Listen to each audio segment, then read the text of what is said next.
बिल्कुल आइडिया नहीं था कि आप इतने डीप कॉन्टेक्ट से कश्मीर में। गवर्नमेंट भले ही उनकी हो कृष्णा, सिस्टम तो हमारा है। सरकार किसी की भी हो पर सिस्टम तो हमारा है। Welcome to this new episode of brutally honest. Good morning, good afternoon, good evening. दोस्तों, आपने देखा होगा सोशल मीडिया में जब भी कोई सरकार डिसीजन लेने में कमज़ोर हो जाती है या नहीं ले पाती है या दुविधा में पड़ती है, तो ये मीम बहुत चलता है, सरकार उनकी है पर सिस्टम तो हमारा है। ये हमारी फिल्म द कश्मीर फाइल से है। और दोस्तों, ये जो डायलॉग है मेरे ख्याल से एक अमर डायलॉग है, क्योंकि मुझे नहीं लगता कि ये डायलॉग कभी इम्प्रूव करने की ज़रूरत पड़ेगी। पर कई लोग मुझसे पूछते हैं कि इसके पीछे आपकी क्या भावना थी, क्या अर्थ है, तो आज मैंने सोचा क्यों ना इसी पे बातचीत कर ली जाए। आज ये समझाना चाहता हूँ कि द गवर्नमेंट में be yours but the system is hours, या सरकार किसी की भी हो सिस्टम तो हमारा है, इसका असली अर्थ क्या है।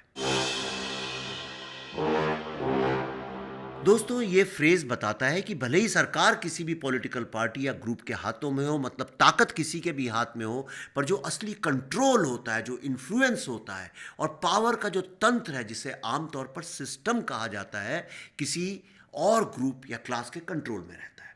जैसे मैं आपको एक छोटा सा एग्जाम्पल बताता हूँ। आपने देखा होगा कि भारत में 10 साल तक यूपीए की गवर्नमेंट थी। उसके प्रधानमंत्री थे माननीय श्री मनमोहन सिंह जी। यूं तो यूपीए की जो सरकार थी वो मनमोहन सिंह के लीडरशिप में चल रही थी, पर जो भारत का सिस्टम था वो किसी और के हाथ में था। आपने फार्मर्स प्रोटेस्ट के बारे में सुना होगा। 1 साल तक ये प्रोटेस्ट चलती रही। राइट विंग लेफ्ट विंग के लोग लड़ते रहे, आगे लगती रहीं, रेड फोर्ट पे हमले होते रहे। सरकार टस से मस नहीं हुई। वो अपने 3 बिल वापस करने के लिए उसने 1 साल तक हिंसा देखी, अपने खिलाफ विरोध देखा, अपने ही पार्टी के लोगों का विरोध देखा, सब कुछ हुआ। ऐसा लगा कि ये सरकार कभी भी, चाहे कुछ भी हो जाए, इस मामले में समझौता नहीं करेगी। पर अंततः 1 साल बाद भारत के प्रधानमंत्री को माफ़ी मांगनी पड़ी और तीनों के तीनों बिल्स वापस ले लिए गए। क्या इससे आपको यह नहीं लगता कि सरकार किसी की भी हो, सिस्टम कोई और चलाता है? आपने सी और एनआरसी के वक्त में भी यही देखा होगा कि शाहीन बाग और मिनी शाहीन बाग कई जगह फैलाए गए। हालांकि मेरा ऐसा मानना है, मैं इसको साबित भी कर सकता हूं, वो भारत की में जो एक लॉन्ग टर्म स्ट्रेटजी है 500 मिनी कश्मीर बनाने की, उसके तहत शाहीन बाग की प्रोटेस्ट हुई थी। लेकिन चलिए, अगर सीए एनआरसी के लिए भी हुई थी, तो इतने लड़ाई झगड़े करने के बाद भी सीए जो है उसको 2020 में टाल दिया गया, इम्प्लीमेंट नहीं किया गया। इससे क्या ये साबित नहीं होता कि सरकार किसी की भी हो, और ऐसे प्रपंच बहुमत वाली सरकार, उसको ये बिल को कोल्ड स्टोरेज में डाल दिया गया। आपने रिसेंटली देखा होगा, वक्फ बोर्ड के ऊपर सरकार ने पार्लियामेंट में एक बिल प्रस्तुत किया, लेकिन पहली बार उसको वापस खींच लेना पड़ा और जेपीसी को देना पड़ा। आपने देखा होगा रिसेंटली लेटरल एंट्री को लेके आईएएस में, यानी सरकारी तंत्र में डायरेक्ट एंट्री को लेके सरकार ने एक प्रपोज किया था, जिससे पूरे भारत में कोई प्रॉब्लम नहीं था, लोग उससे पूरी तरह सहमत थे। लेकिन उनको आज वो एड रिलीज करने के बाद अगले ही दिन वापस लेना पड़ा। कास्ट सेंसस के इशू में भी देखिए, पूरा का पूरा 2024 का इलेक्शन इसी मुद्दे पे लड़ा गया। कास्ट सेंसस, जो कि इंडिया अलायंस के लोग बोल रहे थे और बीजेपी उसके अगेंस्ट थी, मतलब एक मुद्दे में विभाजन था। और सबको ये लगा कि जो सरकार है वो कभी भी कास्ट सेंसस के मामले में सरेंडर नहीं करेगी। पर आपने देखा होगा कुछ दिन पहले ही आरएसएस ने कास्ट सेंसस को करेक्ट बताया। हालांकि उनने ये भी बोला कि इसका राजनीतिक लाभ नहीं उठाना चाहिए।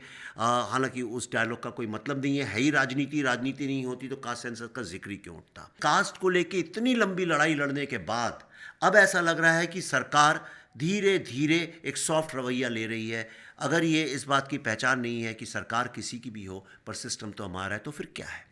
आपने कश्मीर फाइल्स जब फिल्म आई थी, आपने देखा होगा कि इफ़ी, जिसको भारत सरकार चलाती है गोवा में, वहाँ पे जो चेयरमैन थे जूरी के, उन्होंने कश्मीर फाइल्स का नाम यूज़ करके जो कश्मीरी हिंदुओं के ऊपर जो जेनोसाइड हुआ था, पूरा जग जानता है। उन्होंने कहा ये तो एक वल्गर प्रोपेगेंडा है। उन्होंने पूरे कश्मीर हिंदुओं के अगेंस्ट कश्मीर जेनोसाइड को प्रोपेगेंडा करके किनारे फेंक दिया। सरकार देखती रही, हम कुछ नहीं कर पाए। इसका मतलब सरकार किसी की भी हो, सिस्टम तो किसी और का है। अभी आपने देखा होगा कंगना रनौत जी की इमरजेंसी फिल्म को लेके भी काफ़ी बहस चल रही है कि उनकी फिल्म क्यों नहीं रिलीज़ हो रही, जबकि उसे CBFC का सर्टिफिकेट मिल चुका है और वो करंट सरकार की मेंबर ऑफ पार्लियामेंट में है। उसके बावजूद उनकी फिल्म रिलीज़ नहीं हो रही। इससे ये साबित होता है कि सरकार किसी की भी हो, सिस्टम कोई और चलाता है। आइए अब मैं आपको बताता हूं इसका असली तात्पर्य क्या है, ताकि कल को आप कहीं बैठे हैं, बहस हो, कोई चर्चा हो, तो आप भी कुछ सही बात बता सकें। तो ये जो गवर्नमेंट वर्सेस सिस्टम की जो लड़ाई है, पहले सरकार का क्या अर्थ है?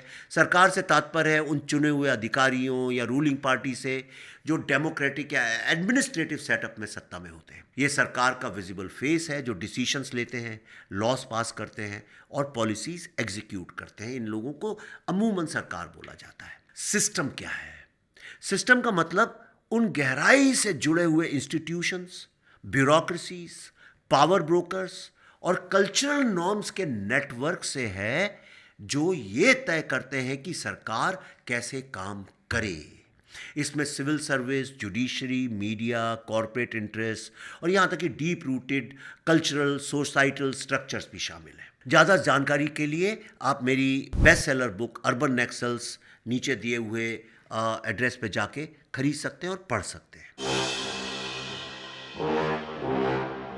दूसरा पहलू है इम्बैलेंस ऑफ पावर। ये स्लोगन उनके बीच डिसकनेक्शन अप्लाई करता है जो ऑफिशियली तौर पर शासन करते हैं, द इलेक्टेड गवर्नमेंट, और जो एक्चुअली में देश के डे टू डे फंक्शनिंग और ब्रॉडर इन्फ्लुएंस पर कंट्रोल रखते हैं, उनके बीच के बैलेंस जब वो बिगड़ जाता है और जो इन्फ्लुएंस वाले लोग चलाने लगते हैं, तब ये सार्थक हो जाता है कि सरकार किसी की भी हो पर सिस्टम तो हमारा है।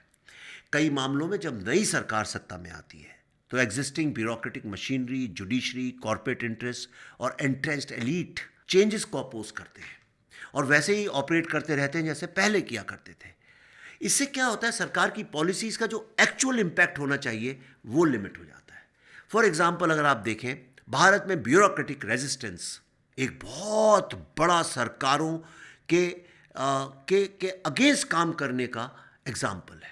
आप ये देखिए, नई सरकार स्वीपिंग रिफॉर्म्स के मैंडेट के साथ सत्ता में आती है, ये प्रॉमिस करके कि हम पुलिस में रिफॉर्म करेंगे, जुडिशरी में रिफॉर्म्स करेंगे, सिविल सर्विसेज में रिफॉर्म करेंगे, और ये जो भारत का हर आम आदमी चाहता है। लेकिन कितना भी बड़ा मैंडेट हो, आप देखिए बीजेपी को जितना बड़ा ऐतिहासिक मैंडेट मिला शायद ही किसी को मिला हो, लेकिन क्या सिविल सर्विसेज के रिफॉर्म्स हुए? क्या जुडिशल रिफॉर्म्स हुए? क्या पुलिस में रिफॉर्म्स हुए? सिविल सर्वेंट्स और ब्यूरोक्रेट्स जो चुने हुए नहीं हैं, इन लोगों का एक टेन्योर होता है और वो चाहते हैं अपनी मनमानी से जमींदारों की तरह काम करना। इसीलिए वो लोग चेंजेस और रिफॉर्म्स को लगातार रेजिस्ट करते हैं। वे पॉलिसीज़ के इम्प्लीमेंटेशन को धीमा कर देंगे। अगर समझिए कोई पॉलिसी बन गई तो उसके इम्प्लीमेंटेशन को ढीला कर देंगे या लॉज को उस तरह से इंटरप्रेट कर देंगे जो पुराने सिस्टम के साथ अलाइन करता हो, क्योंकि उनकी लॉयल्टी किसी और के साथ है। आप ऐसे कई सारे भूतपूर्व ब्यूरोक्रेट्स को जानते होंगे जो 1990s के दशक में, जब भारत की इकोनॉमिक पॉलिसीज़ को रिफॉर्म किया जा रहा था मनमोहन सिंह जी के नेतृत्व में, तो तब उन्होंने एक महत्वपूर्ण भूमिका निभाई थी और उस भूमिका के कारण वो पुराना जो सरकारें थीं, कांग्रेस की, यूपीए की, उसके साथ उनको बहुत उनकी कड़ी जुड़ चुकी थी। लेकिन 2014 में पॉलिटिकल लीडरशिप के बदलाव आने के बावजूद और इतने पावरफुल मैंडेट के बावजूद इकोनॉमिक पॉलिसीज़ और रिफॉर्म्स पर उनका इन्फ्लुएंस आज तक बना हुआ है। अब आप जरा जुडिशरी को देखिए, भले ही सरकार नए लॉज बनाना चाहती हो, लेकिन जुडिशरी जो कि इंडिपेंडेंट इंस्टीट्यूशन है, इन लॉज को स्ट्राइक डाउन कर सकती है या उनकी व्याख्या उन लीगल प्रीसिडेंट्स या सोसाइटल नॉर्म्स के अनुसार अलाइन कर सकती है जो पहले से ही इस्टेब्लिश्ड होते हैं। फॉर एग्जाम्पल, अगर सरकार चाहे तो वो एक नया लेजिस्लेशन पास कर सकती है जो एग्जिस्टिंग पावर स्ट्रक्चर को चैलेंज करे, लेकिन जुडिशरी क्या करती है, वो उसमें इंटरफियर करके उन लॉज को ओवरटर्न कर देती है ताकि स्टेटस को बरकरार रहे। सबसे बेस्ट एग्जाम्पल है कोलिजियम सिस्टम। आपने देखा होगा सुप्रीम कोर्ट सैटरडे की रात को एक लेट नाइट सेशन में सोशल एक्टिविस्ट तीस्ता सेतलवाद को सरेंडर करने से बचा लिया गया, जबकि गुजरात हाई कोर्ट ने उसी दिन उन्हें जमानत देने से इनकार किया था, सेम डे। सेतलवाद पर 2002 के गुजरात दंगों से रिलेटेड फैब्रिकेटेड डॉक्यूमेंट्स बनाने का आरोप था। बहुत बहुत गंभीर आरोप, इतना गंभीर आरोप जिसकी कल्पना करना मुश्किल है। पर जस्टिस BR गवाई द्वारा लेड सुप्रीम कोर्ट की एक बेंच ने उनकी गिरफ्तारी की अर्जेंसी पर सवाल उठाया, पर्सनल लिबर्टी के इंपॉर्टेंस पर जोर दिया और हाई कोर्ट को क्रिटिसाइज किया। उन्होंने कहा कि हाई कोर्ट ने लीगल रेमेडीज का समय नहीं दिया, और तब इंडिया के सॉलिसिटर जनरल तुषार मेहता के गंभीर विरोध के बावजूद उन्होंने कहा कि सेतलवाद को उनके मिसकंडक्ट के कारण किसी और सिटीजन की तरह ही देखा जाना चाहिए। सुप्रीम कोर्ट ने उन्हें लीगल रिकोर्स के लिए 1 हफ्ते की प्रोटेक्शन तक दी। सरकार किसी की भी हो, सिस्टम हमारा है। इसका मैं आपको एक और एग्जाम्पल बताता हूँ, कॉर्पोरेट इन्फ्लुएंस। आपने देखा होगा बड़े बड़े कॉर्पोरेशंस और बिजनेस एलीट्स, इनके इस सिस्टम के साथ बड़े गहरे संबंध होते हैं और वो पॉलिसीज को इन्फ्लुएंस कर सकते हैं। भले ही पावर में कोई भी पार्टी हो, वे अपने इंटरेस्ट को प्रोटेक्ट करने के लिए अपने इन्फ्लुएंस को यूज करते हैं, भले ही वो सरकार की घोषित पॉलिसीज के खिलाफ ही क्यों ना हो। आपने देखा होगा सरकार कुछ इंडस्ट्रीज को रेगुलेट करने या कॉर्पोरेट मोनोपोलीज पर लगाम करने का वादा करती है, लेकिन पावरफुल कंपनीज के इकोनॉमिक प्रेशर, लॉबिंग एफर्ट्स के कारण उन नियमों में धीरे धीरे ढील दे दी जाती है, जिससे वंस अगेन स्टेटस को बना रहे। मैं आपको एक एग्जाम्पल बताता हूँ। आपने गुरु फिल्म देखी होगी, और जो लोग 70, 80, 90 के दशक से वाकिफ़ हैं उन्होंने सुना होगा कि अंबानीज के ऊपर, अंबानी जो ग्रुप है उसके ऊपर लगातार ये आरोप लगते थे, ये तो कांग्रेस के इंडस्ट्रियलिस्ट हैं, ये तो कांग्रेस के बिजनेसमैन हैं, और सूटकेस में भर भर के ये जो है कांग्रेस को डोनेशन देते हैं।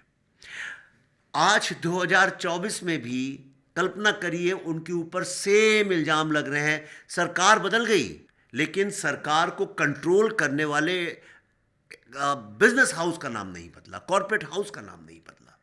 और ये ऐसी तमाम, मैं लोगों को खुद पर्सनली जानता हूँ जो सरकारें बदल जाती हैं पर ना तो उनके कॉन्ट्रैक्ट्स में कुछ फ़र्क पड़ता है, ना उनकी लीगल एक्टिविटीज़ में फ़र्क पड़ता है, ना उनकी लैंड ग्रैबिंग में फ़र्क पड़ता है, और बल्कि जो भी सरकार आती है उनकी मदद करती है। इसका मतलब सरकार किसी की भी हो, सिस्टम उन्हीं लोगों का है जो सरकारों को खरीद सके। अब मैं आपको बात करता हूँ कल्चरल एंड सोसाइटल नॉर्म्स की। आपने देखा होगा मीडिया, खास तौर पे मीडिया, एजुकेशनल इंस्टीट्यूशंस और रिलीजियस ऑर्गेनाइजेशंस, ये सोसाइटी के 3 बहुत अहम पिलर्स हैं। और रिलीजियस ऑर्गेनाइजेशन जैसे सोशल और कल्चरल इंस्टीट्यूशंस अक्सर एग्जिस्टिंग पावर स्ट्रक्चर को बनाए रखते हैं।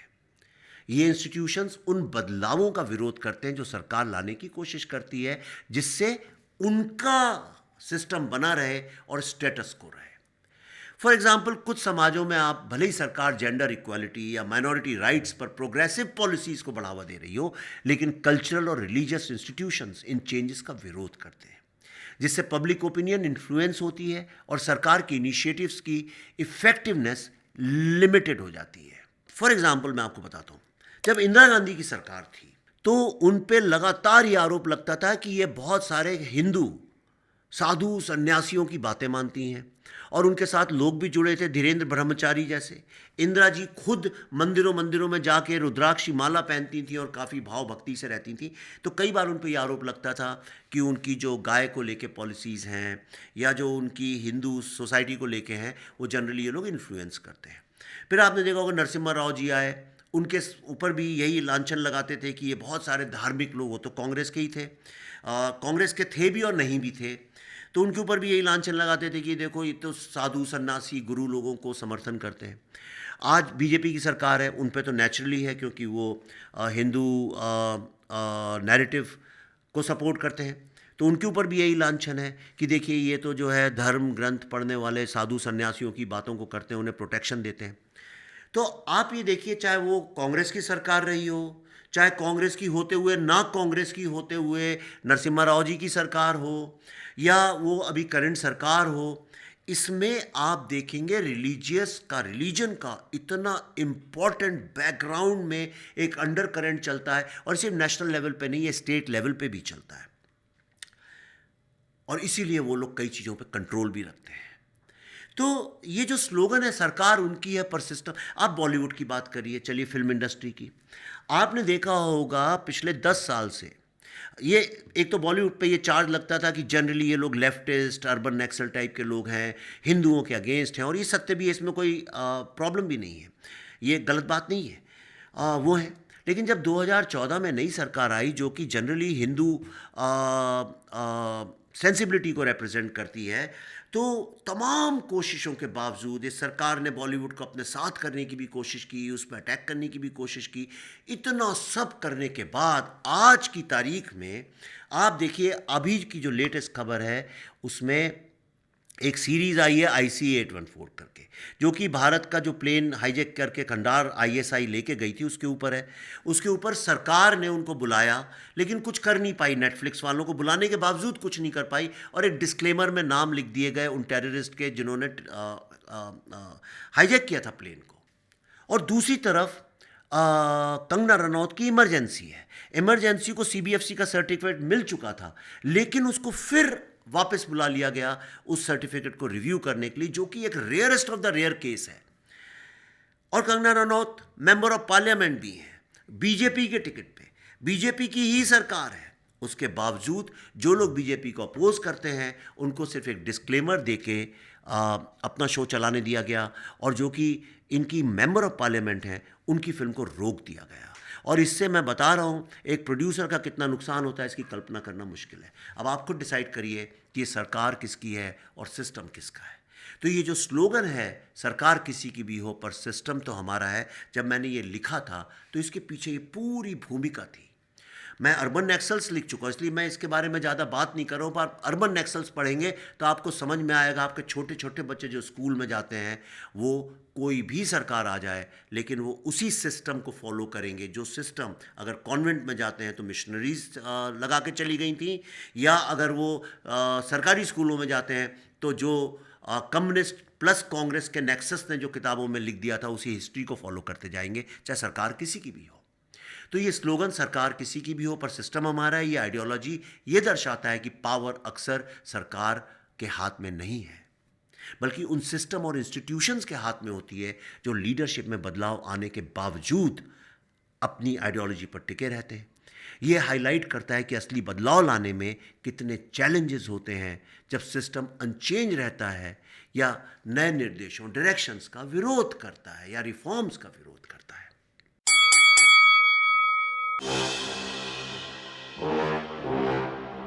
दोस्तों, इसीलिए आपने देखा होगा मैं कभी भी, जो लोग मुझे जानते हैं पिछले 10-15 साल से, आप जानते होंगे मैं कभी भी सरकारों के अगेंस्ट नहीं लड़ता हूँ, मैं हमेशा लड़ता हूँ सिस्टम के अगेंस्ट। इसलिए मेरी लड़ाई अर्बन नक्सल्स के साथ है, मेरी लड़ाई ये जो रूल करने वाले MLAs, MPs, पॉलिटिशियंस इनके साथ नहीं है। और बंगाल के साथ भी जो मैं लड़ाई लड़ रहा हूँ वो मेरी ममता बनर्जी जी के साथ नहीं है, मेरी लड़ाई उस सिस्टम के साथ है जो कम्युनल पॉलिटिकल वायलेंस को सर्वोपरि मानता है, सबसे आगे रखता है, और डेमोक्रेसी को सबसे आखिर में रखता है। मैं नहीं चाहता बंगाल में एक भी इंसान की हत्या हो, या उसको धमकी मिले, या उस पर खतरा हो। इसलिए मेरी लड़ाई है। अब वहाँ की चीफ मिनिस्टर ममता जी हैं, इसलिए कई बार ऐसा लगता है मैं उनके विरोध में बोल रहा हूँ, जबकि ऐसा नहीं है, क्योंकि मैं अच्छे से जानता हूँ कि वो आज हैं कल नहीं रहेंगी, लेकिन कल जो भी पार्टी वहाँ पे रूल करेगी वो भी इसी हिंसा, कम्युनल और पॉलिटिकल वायलेंस का सहारा लेगी, क्योंकि बंगाल का वो सिस्टम बन चुका है। हमें चाहिए एक ऐसे मानव का, एक ऐसे नेता की जो सरकार में रिफॉर्म नहीं, सिस्टम को ध्वस्त करके एक नए भारत के निर्माण करने की कोशिश करे। मेरी लड़ाई वो है। धन्यवाद, फिर मिलेंगे अगली बार।